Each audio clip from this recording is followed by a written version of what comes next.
these for the opportunity to organize this interdisciplinary seminar. So I started brainstorming a bit with David and with Chris about how some notions of economics and some techniques in economics can be applied to water research. So we started brainstorming a bit, and then I thought that maybe it was a good idea to start this kind of research interaction, organizing a seminar, having the opportunity to present a very good paper. Basically, I would say that this paper is the perfect link between economics and water-related studies, in order to kick off and then maybe to follow with another series of seminars, maybe also approaching different approaches in economics. So for today, we are hosting Ann-Kathrin. Ann-Kathrin, she's assistant professor at the University of Osnabruck in Germany, in the Department of Environmental Economics. She is also research fellow at LSE in the Department of Geography and Environment. By training, she is a behavioral economist, so she's working at the crossroad between economics and psychology. She did her PhD in behavioral economics in Australia at Queensland University of Technology in Brisbane. And today she's going to present us a paper that I think that is really, really interesting for us, titled Perspective Taking and Prosocial Behavior for Watershed Management. It's an experimental paper, so if you're not really used to, experimental notions, or if some terms are going to be a bit obscure, feel free, to ask questions and to ask for clarifications. Those are really important in order to enjoy the presentation of these kind of papers. I would say that during the presentation, we are going to accept just minor questions just for clarification, and then I would postpone for the Q&A session more remarks and more elaborated questions. From my side, that's it. I'm very happy to have you, Ann-Kathrin, here with us. The floor is yours. You have more or less 40 minutes, but then of course we have some degree of flexibility. Thanks a lot. Okay. Hi everyone. Thanks for finding time this afternoon. A big thank you to Tommy for inviting me. Unfortunately, I was looking forward to the opportunity to visit Cardiff. Now I'm doing that virtually, so we also see how that goes. Now the critical moment will come where I share the screen, so let's hope that that will work.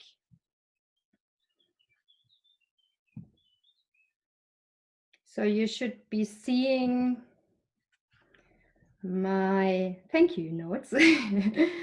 Yes, and I thought before we start with the talk in itself, since we are a lot of researchers from different disciplines, I will give a bit of broader view today, just to make sure that we all have a common ground and a similar understanding of what we are talking about today. And I hope that that will really then also strengthen open, constructive, collaborative dialogue of where these intersections for behavioral economic research can be to water resource research. So as Tommy said already, my background is in social behavioral science. So I'm by training a behavioral economist. That's where my PhD was funded, and then I moved again more back to the environmental side, environmental economics. So now my research is really at the intersection of behavioral, environmental economics and environmental psychology. In all my research, I'm taking a very individualistic perspective. So from the shoes of the individual, how does it perceive decision situations? And the underlying questions are, what are the motives and driving factors in decision making? How can we foster pro-social and pro-environmental behavior? And what are policy measures, public policy measures and institutional frameworks to do so? Now, for the economists, I have a quick simplification disclaimer. So just that's very a simplistic view of behavioral economic insights, but just to make a bit the point of where this research that I will present is funded. So in behavioral economics, we have this assumption that behavior is determined by our preferences that we have, and based on our preferences, we are maximizing our utility. Preferences can be of two kinds. One would be the self-regarding preferences. These could be monetary preferences that would be very standard economic, but that could be also non-monetary preferences that are still self-regarding. Could be that I'm looking for social acknowledgement, for recognition, for status, but also that I have fairness norms, and adhering to these fairness norms makes me feel good, and deviating from them makes me feel bad. So these would be the self-regarding preferences. As you can see already, I put this non-monetary but self-oriented a bit in the middle, because now the second kind are these other regarding preferences. So they are really both, on the one side self-oriented but not monetary, and on the other side preferences that are only towards the well-being of others. So that's just as a quick introduction. And if we move now to environmental economics and environmental questions from the economic view, we would say that a lot of environmental problems are actually caused by consequences of actions not being considered in the decision making. So there are parts of actions that we are undertaking, and not all consequences are considered. Typical concepts for that would be the concept of externality. So one's action generates costs or benefits for parties that are not involved in the decision making, and these costs or benefits are not considered. Or coordination failures, that decision makers pursue their self-interest, so they want to gain the best out of the situation, and don't consider that if everyone would do that, we would end up socially in a suboptimal outcome. Punchline here is that we have these environmental challenges, and there are costs and benefits not considered in the decision making, and we will need to find a way how to internalize those costs and benefits into the decision making. The traditional view now in traditional economics and also traditional public policy would be, okay, so we target policy interventions, for example, economic incentives like payment for environmental services or taxes or subsidies on these self-regarding preferences. So we change something in the price structure that these externalities get internalized in the decision making. Our view in the group and also in that project, and also all my research, is targeted on the other side, on these other regarding preferences. So are there not possibilities, or is there not a potential in these other regarding preferences which we could also utilize in pro-environmental behavior and also then in public policy making? So with that, I'm now at the talk that is actually the core of this webinar. So we are talking about a project that we undertook, perspective taking for prosocial behavior in watershed management. And now it's really time that I also introduce my co-authors. So this is Juan Felipe Ortiz Rio Malo, who has also the chance to join today. So he's in the audience, and I hope that he will help me out maybe also later a bit. There he is. And that's part of Juan Felipe's PhD thesis that he's just submitted and close to finishing his PhD. And the other co-author is Stephanie Engel. She's the head of the group in Osnabruck, and she's holding Alexander von Humboldt professorship that financed all of that research that we did there. A huge acknowledgement needs to go to a lot of people that were involved in the fieldwork as well. We had a lot of research assistants that helped us, and also different institutional partners helped us to bring this project forward. Okay, so let's move into the watershed. Let's move into the setting that we are in now. What decisions are we seeing in a watershed? So here a very simplistic illustration of a watershed. So decisions are taken in the watershed that actually have consequences of other parts of the watershed. So there is some kind of interconnectedness. Again, we would call them negative and positive externalities. What could be this kind of externalities? Well, it could be the appropriation of water. So if upstream on the upper parts, a lot of people are taking out water, obviously less water is received downstream. Another dimension is pollutants. The more, if we have polluting inputs in the upper part, they will be received on the lower part. But another part can also be the land use practices that are undertaken in the upper part. Depending on them, also the water quantity and the water quality will be affected. Yeah, the more environmentally friendly, the more sustainable these land use practices, the more water and the cleaner water can be received downstream. And these consequences, these additional consequences are often not considered in the decision making of the individual actors. Again, as I said, this is the individualistic perspective. So as a result, we often see that water-related services are underprovided and water is over-appropriated. And that's where our research now is zooming in. So what is the need that from a public policy and also from a social perspective, what is the need that we have here?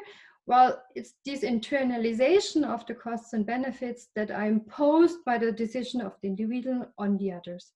So it's a call for prosocial action in that regard, that we are considering the consequences of others of our decision. And with that, to assure this sustainable appropriation and resource maintenance. And as I said already before, there are two approaches. Typical approaches would be now economic incentives or command and control approaches. So to regulate that. And another approach could be, in our view, addressing other regarding preferences. And here we really want to zoom in to this other regarding preferences.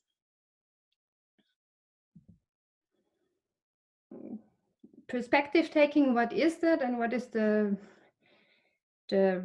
insights in the literature so far? So we know that considering others' perspective may prompt prosocial behavior to those who get affected by the consequences. Andrioni, for example, and others in the behavioral economic research area always link a bit to that. But we also have a lot of research in social psychology that looks at role playing and how this perspective taking can help in conflict resolution, in negotiations, and so on. Most important question, what is perspective taking? I give you one definition, and I think a really nice graph that illustrates that. So as a definition, we would say that going beyond one's vantage point to consider the world from another actor's perspective. So I'm stepping out of my perspective and I'm taking on the perspective of the other one. And as I said, I find that that cartoon quite descriptive for that. We can see the 6 or the 9, depending on which side we are on. Maybe it's important to take on the perspective of the other to understand him or her better. And to understand also the consequences of our behavior on this other person. So I mentioned already, so we have research that shows that perspective taking seems to be critical for prosocial behavior and for social coordination. It can enhance social coordination in these negotiations, in these conflict resolutions. And now being in the water management, water resource management, natural resource management literature, in governance approaches that can tackle that, there is research that is hinting to the importance of perspective taking. So a lot of are mentioning that, maybe not in with those words, but are mentioning in the writing that we have to consider the perspective of others.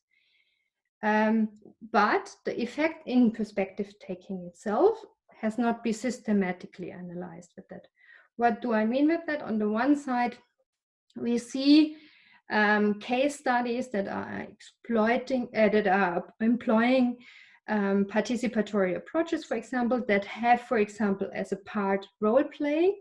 But first of all, it's a case study, it's a single case, but also often these exercises come in combination with a lot of other interventions. So we are not sure whether it was now this perspective taking exercise that led to a difference in the behavior or any other components of that package. So we are really trying to single out the effect of this perspective taking in itself on behavior.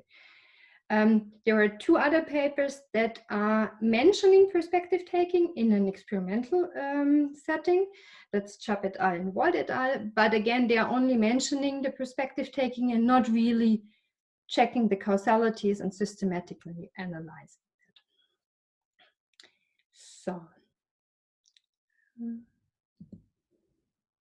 So what is our research question? So our research question in a broader sense is that we really want to disentangle this effect, single out the effect of perspective taking. So does perspective taking promote actions that favor socially desirable outcomes in a complex social ecological system?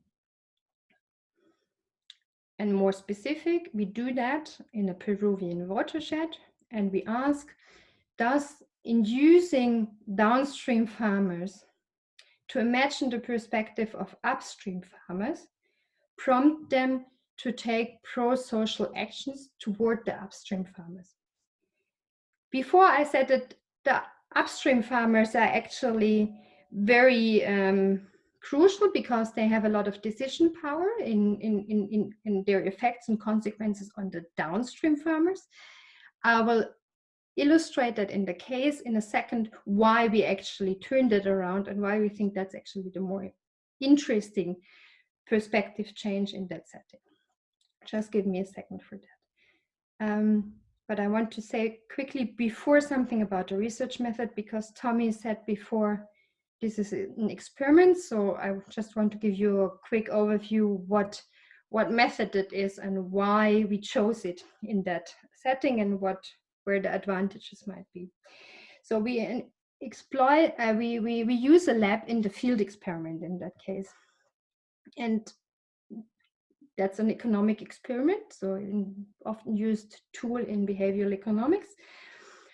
And the idea is that with a single manipulation in the treatment group and keeping all other factors constant, we can track causal relationships in the behavior. So, and we have a randomization, so we have subjects that are similar in there or the same in their criteria. We randomize them in different groups. So we can randomize over the observable characteristics and the non-observables.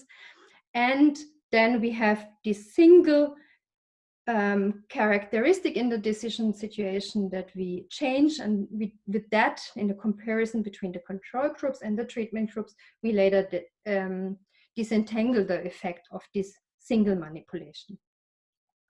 And in economic experiments, all choices are always incentivized, which means they have monetary consequences to avoid, for example, a hypothetical bias that we often observe in survey studies or questionnaires where people are asked, would you do that? And usually if it is about pro-social behavior or socially desirable behavior, people answer yes, of course. But then later in the situation, there might be other factors kicking in the situation. It might be costly and people might not do that. So we have here these monetary consequences. As I said, it's a lab in the field experiment. That means we are undertaking it in its natural environment. We moved the lab game, I will describe that in a second, into the lab, into the Peruvian watershed, play that game with the target population, which are, in our case, the farmers, and get a bit more naturalistic view here through this lab in the field setting. I said already that we are in a Peruvian watershed, so just to give you a bit a setting about where we are in our case. So we are in Peru, close to Lima in the Cañete River watershed, and it's here, you have it down here on the lower picture. And it's one of the most stable sources of water in Peru. It doesn't dry out in summer yet. In our case now, we had these two different downstream and upstream uses. So in our case, the downstream uses are mainly agriculture, medium and small scale agriculture. We have in the picture in the middle, that very green picture is from that area. Means the downstream users are using the water from the river, from the watershed, to bring it into the channels on their acres, on their meadow, and being thus able to plant and to undertake their agricultural activities. In that watershed, and as in most watersheds, we see huge, strong differences in socioeconomic conditions. So upstream, and that's the lower picture there, you see everything is already drier, browner. We are way higher in altitude, and here we see that the population has a lack of access to market, so they cannot market their products. To water, also it's more difficult to appropriate water, and also to general public services, societal services. So, and that's the crucial point why we twisted this perspective taking, is that the costs of securing water provision downstream is actually borne by the actors upstream. So yes, the behavior of the actors upstream affects the water provision downstream, but in a way that also the costs are carried upstream, and by a part of population that might be also in a lower socioeconomic condition.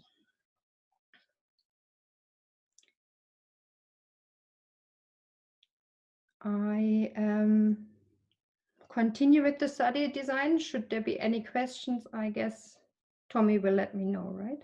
Okay. Okay, so as I said, we have in two positions in this study. There are, you could also distinguish them in smaller parts, but for our case, we used the upstream part that is quite high, and a downstream on the middle area of the watershed where most of the agricultural activities take place. Our experiment, as I said, is with downstream farmers, so we only interact with them. And we assume that we give them that they have a unilateral power to contribute to the improvement of upstream farmers' living conditions.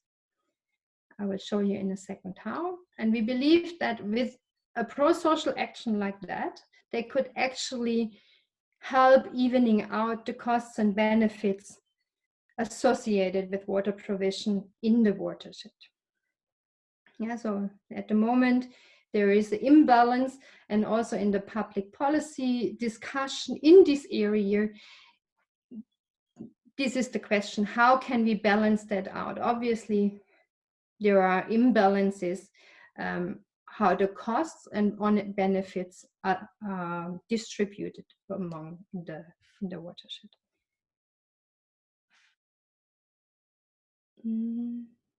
Okay, and how do we do it? Now we zoom in into the economic experiment.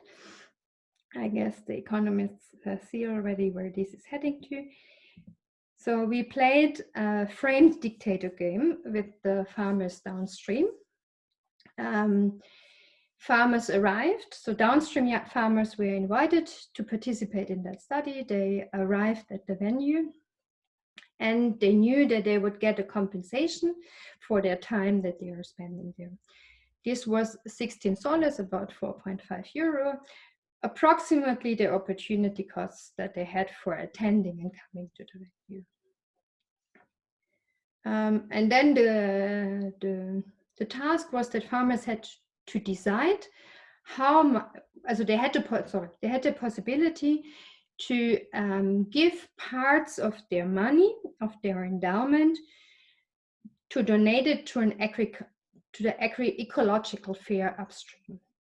This possibility we presented in a movie, and we said, well, these are the conditions, these are the socio-ecological conditions in this watershed, and as part of the study today, you will have later the possibility to donate part of your endowment, part of your money to this agri-ecological fair, which supports upstream farmers, which gives them the possibility to market their goods and improve thus their levels of income without compromising water provision downstream.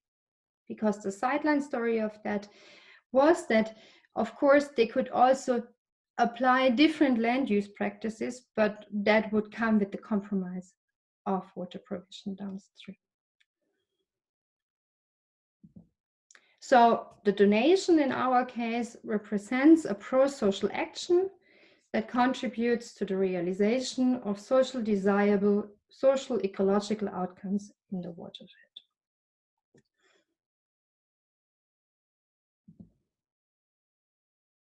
And as I said, there was this decision, but before the decision, we had different procedures that the participants undertook, depending on in which treatment they got allocated to. So this is more or less the timeline. So participants arrived. We had a short welcome session. They received general information. They received a package where they also got their money immediately and had to sign off. And in the general information session, they also learned that they would watch now a movie about the social conditions, the ecological conditions in the watershed. But before the video starts, that we would like to ask them that while they are watching that movie, they shall imagine the thoughts and feelings of the upstream farmers. I will show you the video, a small snippet. I hope it will work, of the video in a second.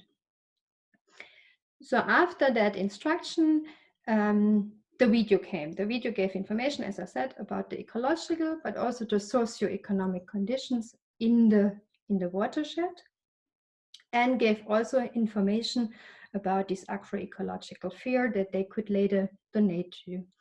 In that video were also shown some farmers from upstream that explained their situation and also reasoned how this fair came, that idea about the fair came about, and why they think that could help them.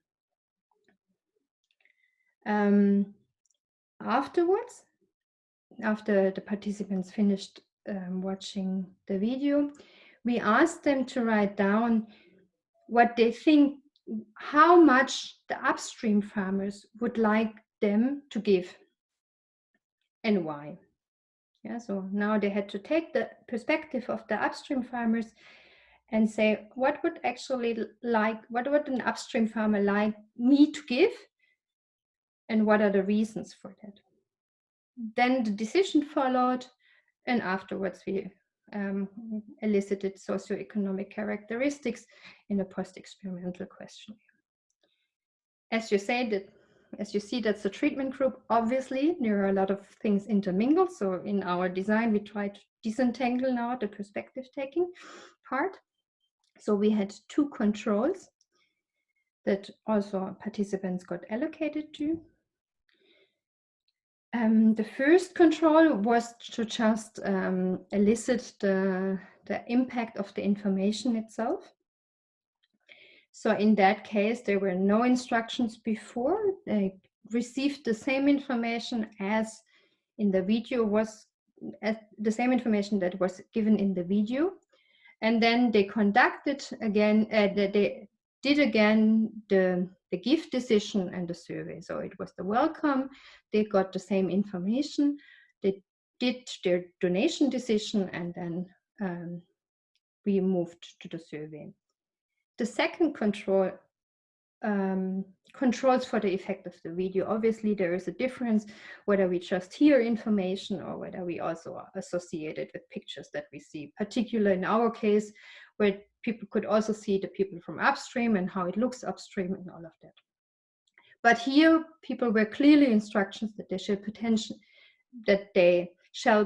pay attention to all relevant information. So we say that's an objective view. With an objective view, they watched this video. So with these two controls, we on the one side want to filter out the impact of the information itself, and on the other side, the impact of the more broader video and the learning about the decision situation. Kathrin, sorry, we have a question. So Indra, if you wanted to interact. Yes. First of all, apologies that I joined late, so I must have missed something in the introduction. There's just a clarification question on the design itself. So if you could just clarify one thing for me, please. So after the perspective answer, do they know anything about their answers, like the overall group average or whatever? So is there any information given to them between the perspective exercise and the choice task? That's question number one. And second question is, you'll probably tell us later anyway, is the choice task dependent on the perspective taking exercise? That is, I can write, say, 10 pounds, but I can give only 2 pounds. Is that okay? Okay, yeah.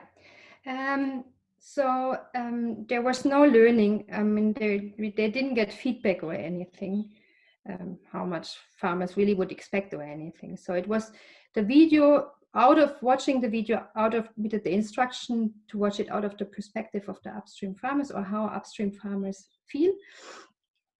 And then afterwards, this task to write down how much upstream farmers would like this person to give to the agroecological fair. Your second question was whether it was binding, right? So that yes. What they wrote down. Yeah. That was not the case. So they just wrote it down. There was no more information. They got a sheet of paper. They wrote down what they think the upstream farmers would like them to give and why, and that was it. Okay. And how is it done? Do they submit this answer on the screen and then it goes away, or it stays on the screen? Yes, it was all on paper. All on paper. Okay. Let me just move to the next. I think it gets a bit clearer. Sorry. Yes. Yeah. Carry on. Yeah. Exactly. That was. Carry on. Thank you. Yeah. You're welcome. I think that's important that is clear. So I just move on to the next slide. So it was a pen and paper, and there was also, if you see here, I wrote upper watershed and lower watershed. So we had also, on top of that, we had a moving that was going on to clearly disentangle the two decisions that they were making, to show that they were two different ones. So here, that's the main room. You see some farmers. There was a presentation about the general instructions, and in the case of the non-video, also the clear factual information on the screen. And after that main room introduction and the video, our treatment group, our perspective taking group, moved up one floor, walked up to the first floor, and here we set up a bit that was supposed to resemble the upstream, the source of the water stream. And you see also here one of our cubicles where people were taking their decision, where they were writing down, okay, an upstream, I think an upstream user wants me to give that and that much, and that's why. After they were done with that, they just left it there. We had them coded that we could knew who was doing which decision. And then the farmers moved again all downstream. And in downstream is, in our case, the basement. So that means all the participants, whether they were in the treatment group or in the control group, were taking that gift decision in the basement. And again, on pen and paper, we had even that blue fabric that was a bit to resemble the water stream. And then we were in our location downstream, where we had to make all the decision. My next slide is a bit for the more behavioral side of the audience. I will go quickly over that, but I'm happy to discuss that later in detail. So our procedure to induce perspective taking was strongly inspired by the social psychological studies on perspective taking that have clear instructions. So you have usually text, and before you start with the text, you have the instruction to read that text from the perspective from another person. So that's what we had with the video. Obviously, we boosted that effect a bit with our writing down what we think the other person wants to, and also with this moving in the location in the venue. We believe that our procedure is likely to induce empathic concern for the well-being of others. It might also induce guilt aversion, because we ask them what do they think that these upstream farmers would like them to donate. It could enhance social identification, and obviously also there is an awareness component through this video, through learning about their consequences of the behavior in other people. Now, please note, we are not disentangling these different channels in our study. What we do is that we simply check in a very systematic way where the perspective taking has an effect on prosocial actions. And we can, with our design, assess whether the informational part and the awareness part drives that result completely, or whether there is an additional benefit of the perspective taking. I think then disentangling the channels, it's the next step that needs to come afterwards. The video, I mentioned it already, was 4 minutes 50, and it explains the ecological conditions, the socio-ecological conditions, explained how the water stream goes, what activities are undertaking upstream to collect water, to source water, and also how the conditions are there. And then, as I said, explained more what this agroecological fair is about, and also the view of the upstream farmers on this agroecological fair.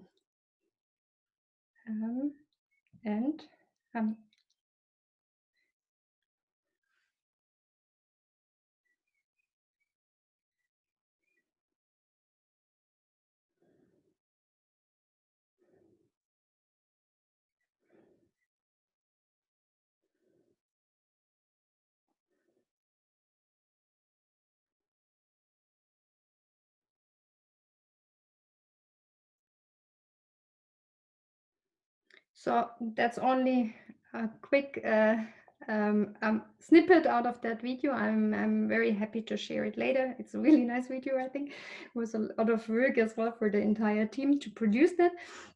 So as you see, we start on the beginning, and then we go through the watershed and explain what are the socio-ecological conditions.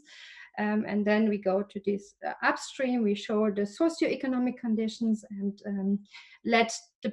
give the people from upstream a voice. Of course, you could argue, that's why we have this video control, that video already has a huge effect. You will see in the results. Just one more point on our sample. So who are these people? So as I said, we had this recruitment stage where a lot of research assistants were going to the farmers, knocking at the doors and presenting the study and whether they wanted they invited them to participate. So we invited 678 downstream farmers. 180 showed up to the venue on the day that they agreed they would come. And out of this 181, we have 177 useful observations. The other one we couldn't use due to low literacy or technical issues that we had on the day. So our sample is 55 years old, about 23% are female, medium education, that was, of course, is now all self-reported. The majority were the decision makers in the household, but also on the plot. Kathrin, sorry, we have another quick clarification. Yes, of course. Yes, I'm back again. And start on the numbers.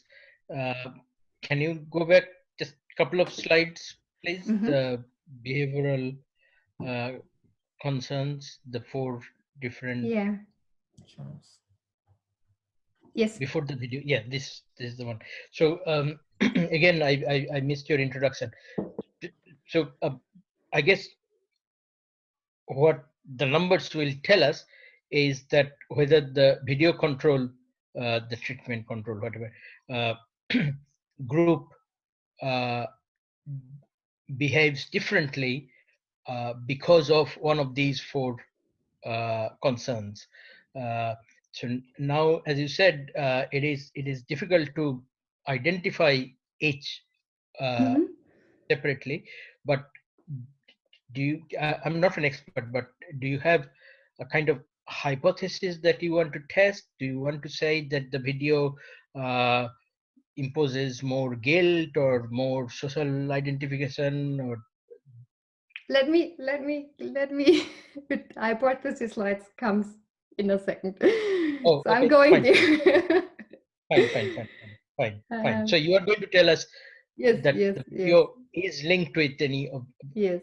Look, I think you are raising, that's the point, right? We have this video, we needed a video to set that the framework, but obviously that video has an effect in itself as well. So what we are actually doing is, if I'm not sure whether I should jump now so much, but right, the difference between that our treatment group in the beginning and the info plus the video. So we have a control for the video in itself. So should the video in itself trigger already massive empathic concern, and this instruction and the perspective exercise should not have an effect, then we assume that there should be no difference between the very left and the very right column of this treatment table. Because the video is present in both cases. The only difference between those 2 groups is this instruction to take the perspective of the upstream farmers and this additional exercise afterwards. Fine. Thank you. Carry on. Thank you. Yeah, you're welcome. Okay, hypothesis was next slide. I think that's very important. So our first step in this research, I think we are in the socio-ecological context, which is more complex than in a lab study, for example. And we are really trying to disentangle this effect of the perspective taking. So that's our only question for now. We are not looking into the channels. But we think there are channels, but we are aware that we cannot disentangle them. So our first hypothesis is inducing downstream farmers to consider the perspective of these upstream farmers leads to more prosocial behavior. In our case, with what we measured, to higher donations to this agroecological farm. So, and then the second hypothesis is that we hypothesize that just by providing them with the information on the social and the ecological dynamics of the watershed will not fully account for the effect that we see in the treatment control. So we have the effect of the treatment group, And then we more or less subtract now with these control groups the effect of the information and the effect of the video. And if there is something left, then we can conclude that the perspective taking also had an effect in itself.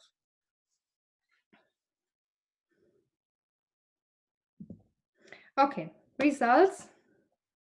I have to hurry a bit, I guess.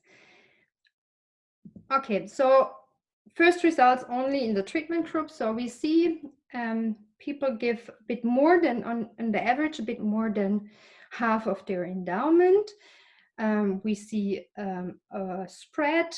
We see also that 75% of the people gave the 75 percentile is 16 soles. If I show you now, and that's your question, what is with these two controls? So let's go to the first control. That's the information group, so where they got the information. So we compare now only the group that got the information read out and the group with the full treatment battery with this video and with the perspective taking task. Here we see a difference, right? We see a difference in the mean donations in that treatment group are higher. And I think the video question was your most prominent one. So this is now our info plus video control. And you see that again, on average, donations are significantly lower than in the treatment group. So still there seems to be an additional add-on of this perspective taking exercise. And that's not only an average, we also see that the variance, the spread differs. I think that's most easy to see in this box plot that we have here. So on the very left, you see our basic control, information only. Then we have the information plus the video. And on the very right, when the spread goes higher, but also the mean shifts, and we see more observations on the upper part of the endowment spectrum. This is our perspective taking group. Of course, we tested those results also with regression models. So here are the results from Sensat-Tobit models. And the reference is now the information only group. So we see the perspective taking had an effect. So we compare info only with the full battery. We see a significant effect. If we include controls, and I showed you that sample summary before, where we look for gender, but also for education, for plot size, for where they were in the watershed, on the location. If we include all of those, the transportation costs as well, sorry, then our effect the coefficient becomes even greater. Obviously, there is still this video effect. So now we take out the video effect. So now we include the observations from this info plus video. And you see the effect of the perspective taking is smaller, but still highly significant. So we see the video had a positive effect, but not statistically significant. And then in combination with this perspective taking, we see a strong significant effect of the treatment intervention. We have about 5 minutes left. Yes. Thanks. Thank you. I guess there will be questions. We can ask them. Postpone, to the Q&A. Okay. So what did we see? We saw the perspective taking had a positive effect, and we see that through this information giving and the video giving, we cannot totally account for that effect. We cannot totally replicate it. There is a single effect of the perspective taking itself. Okay, so results in a nutshell, we singled out the effect of inducing perspective taking. We could see that it has a positive effect on prosocial behavior. And we we assume, or we are convinced that this effect is not only through this information giving, but also because other regarding preferences, as I said in the very beginning, are strengthened or activated. Now the question is, I have 2 more slides where to take it to that and to bring it in the broader context. I will just show them to you as well, and then we can maybe discuss the entire package. So where to take it from there? I said that was a very, we look at components, we zoom in and we want to understand these causalities, but of course there's a bigger picture to it and a bigger package to it as well. Okay, so I started with traditional policy approaches target self-regarding preferences. We believe that there is a huge potential in actually also looking at this other side, at the other regarding preferences, in recognizing them, that they exist, in addressing them, but also in giving space to them, to these other regarding preferences in the policy design, in the way how we are tackling these externalities and these environmental challenges. We could show that, for example, taking the perspective of others could promote prosocial behavior in a socio-ecological context. And just to note, different than a price or different than a regulation, this is a voluntary approach, right? I mean, you are not forced to take the perspective of another. It's a voluntary approach to consider the well-being of others. Now the big question, do we believe now we can just get rid of all other traditional policy tools and only do perspective taking? No, obviously not.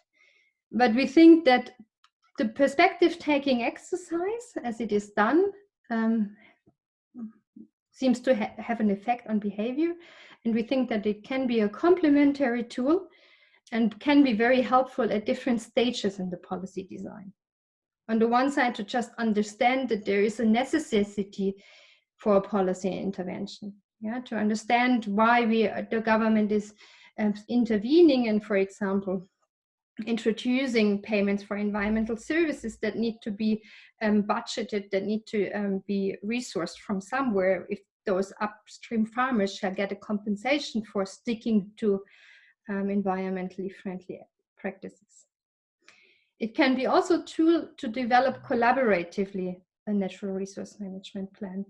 As I said before, we see that in this participatory literature, we have these role plays interventions. So and our research shows that they have added value to the process. And we also think that with the perspective taking, with considering the other person, that agreement and compliance with possible consequent policy measures could help. But so that's the bigger picture, but I think for the discussion, let's stay on the study first, and then we can maybe, if we have time, to zoom out again. Thank you very much.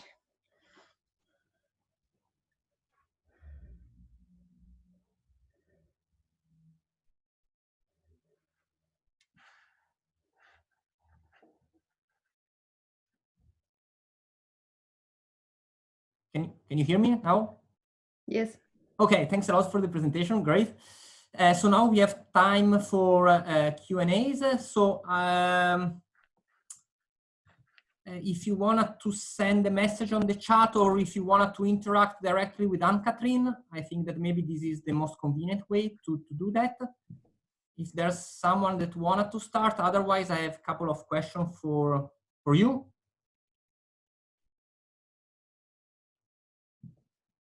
So Ann-Kathrin, there is a question in the chat. You should be able to browse it.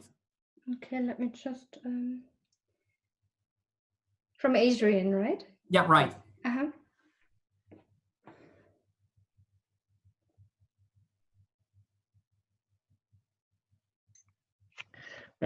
While we're waiting, Tommaso, I can ask a question next, maybe. Yeah, okay, so that's your question is, I don't know whether everyone saw that. I will just repeat. Yeah, it's in the public one. Yeah, okay. So whether the fact of that we gave them money to then affected that prosocial behavior. So that's a typical mechanism in experimental economics, that you endow people with money, and the idea behind it is that you try to create similar conditions for giving for the participants, because otherwise it would be directly out of your pockets, and then we might have a lot of differences on how much money we have in the pockets and how your day was and all of that. Nevertheless, we tried to make clear that there is a compensation for that reason, so that we think it has an effect. So yes, I think it has an effect. However, since the treatment group and the control group, for them that was the same. They both got the money endowed. Our effect on the perspective taking still persists. Whether in real world, if they would need to go now in their pockets and get the money out, whether then we would see the same extent of giving, probably not. I don't know whether that answered your questions. Yeah, thank you. That was excellent. Okay, great. There's another question. I saw one hand. Let me see whether I can manage to find it again.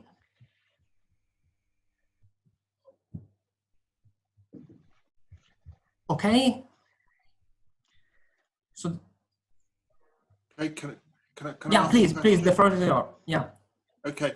Thanks, Ann-Kathrin. I was interested in the methodology, but I wanted to ask you a question about the underlying case. Really, it wasn't clear. Well, I was wondering whether you could actually flesh out a little bit how the activities that occurred downstream and on the farms downstream, how it's actually impacting on productive activities upstream, because I wasn't entirely clear on that, because obviously in catchment systems, externalities can run both ways in extensive river systems. Yes. So I think it's a very important question, and I hope that got clear, and otherwise I try to elaborate a bit better on it. So we mainly assume that, as you said, usually water appropriation, polluting inputs upstream affect downstream. Now in our case, but the focus where we are is that that also these land use practices and the way how population is treating the resource upstream affects downstream, and that more or less to have to maintain a sustainable water resource or ecosystem, downstream is relying on these sustainable practices upstream. But these sustainable practices are constraining the population in their possibilities to earn income, more or less. So they are more effortful, they are more, harvest is lower, and so on. So that's our connection that we see. And in a bigger political context, governance context, that's an approach that also the environmental agencies there discuss, that whether the upstream farmers shall be compensated or at least supported for maintaining these sustainable land use practices. Okay, thank you very much. Hi, can I ask a question? Hugh Dixon? Please. Yeah, just a quick, it's easy to do it. It's really a methodological one, sorry, I can't pronounce that. And it's looking at the general versus the specific. If you look at your general experimental design, you could have asked members of the public about giving them a video treatment or non-video treatment of some general issue. But this is a very specific thing. It's looking at the watershed, you've got farmers, so it's very embedded in a particular sort of problem. And I just really want to, as a non-experimental economist, wonder how you bridge that gap. And to what extent are your conclusions specific to the fact that the farmers are in Peru, they've got a particular culture, and they're reacting to people up and downstream and so on.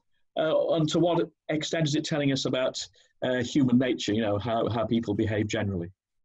Yeah. We need more research.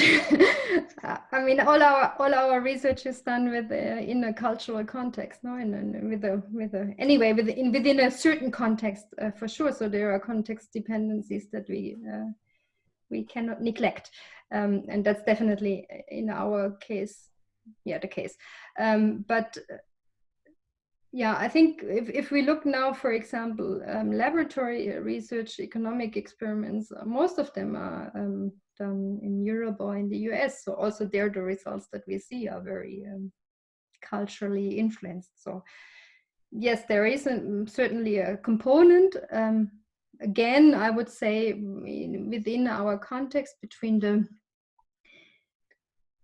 control and the treatment, we try to have control for these cultural differences. But if you now argue that the Peruvians are just better in perspective taking than the Germans, yes, then there is that cultural effect. Yeah.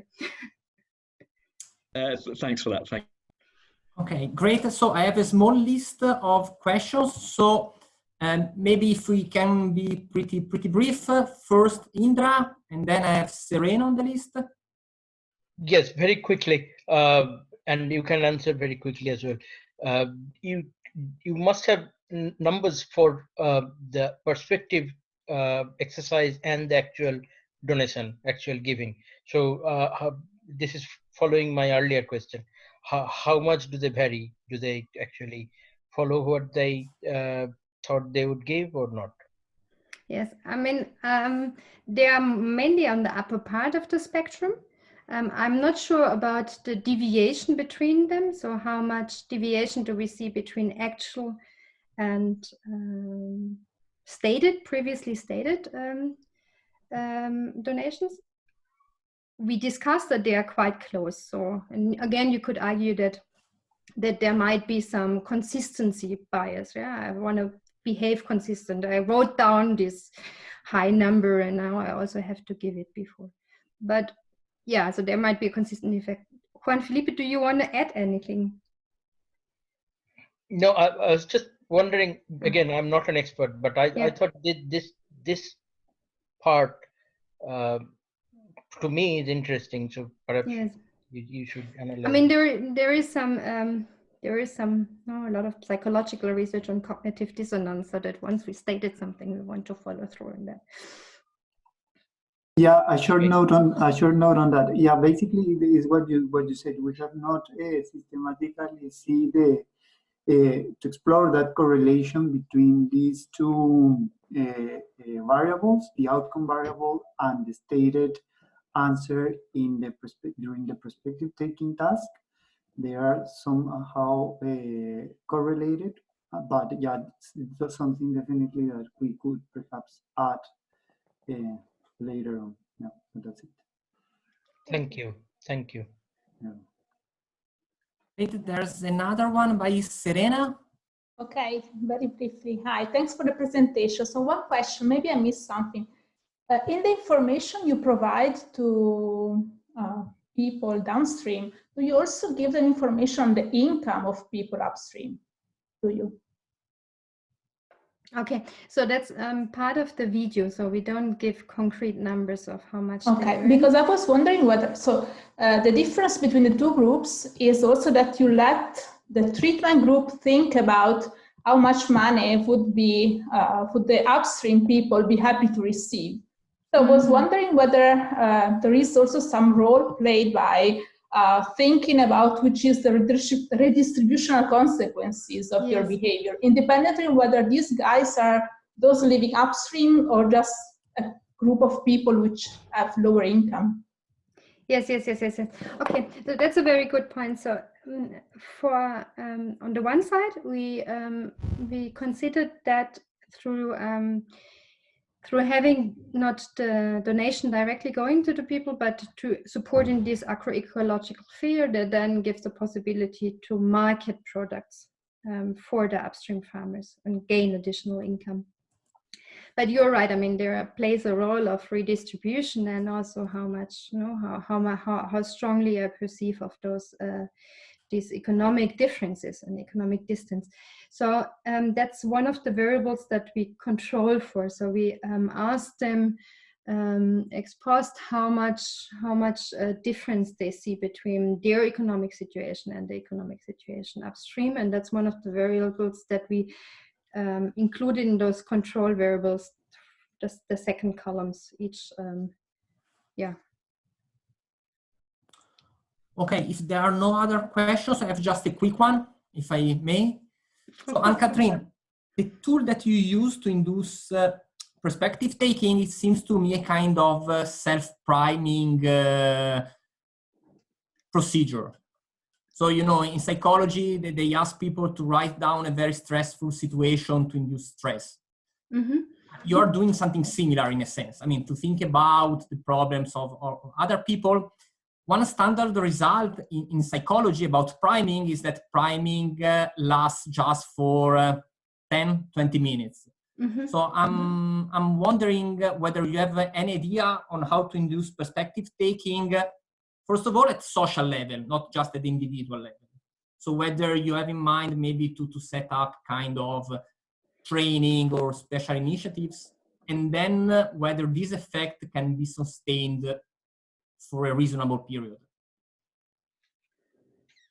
I'm referring to I think there are two questions. No, I mean, one is how long lasting is this effect? Might be that after 20 minutes it is gone.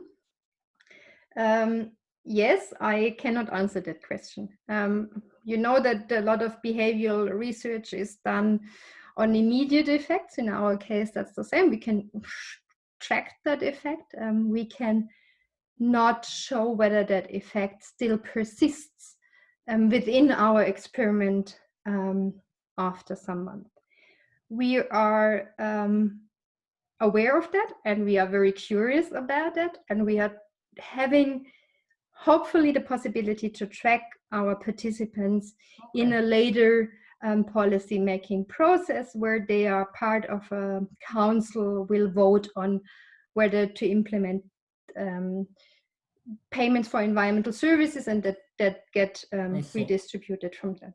So we are on that, but I cannot answer that at the moment. No, but I mean, that's good that that's in the pipeline. Yeah. Your second question is how can we do kind of social perspective taking, yes, not just individual.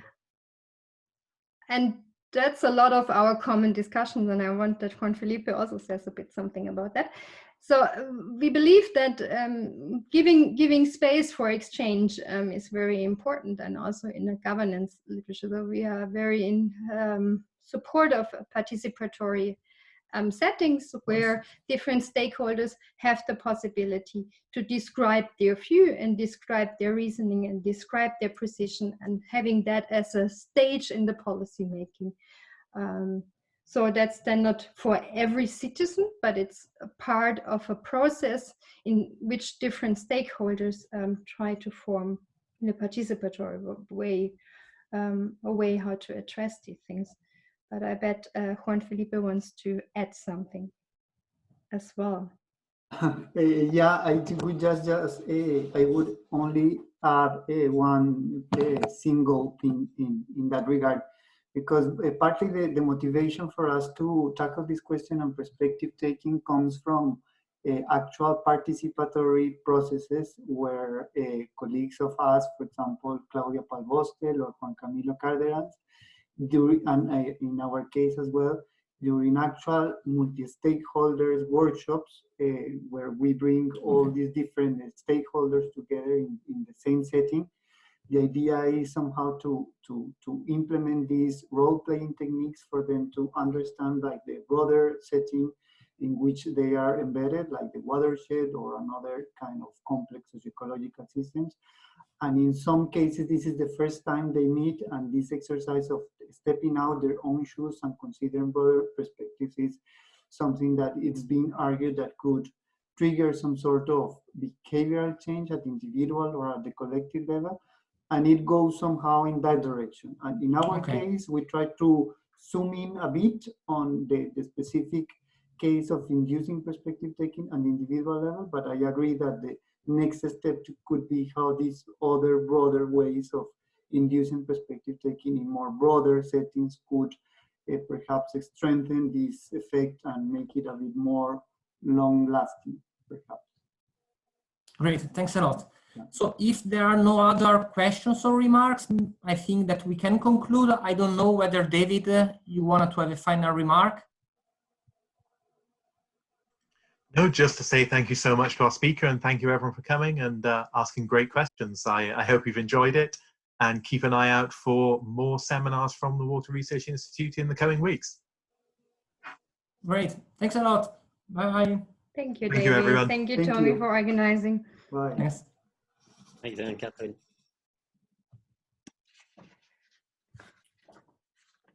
Mm-hmm.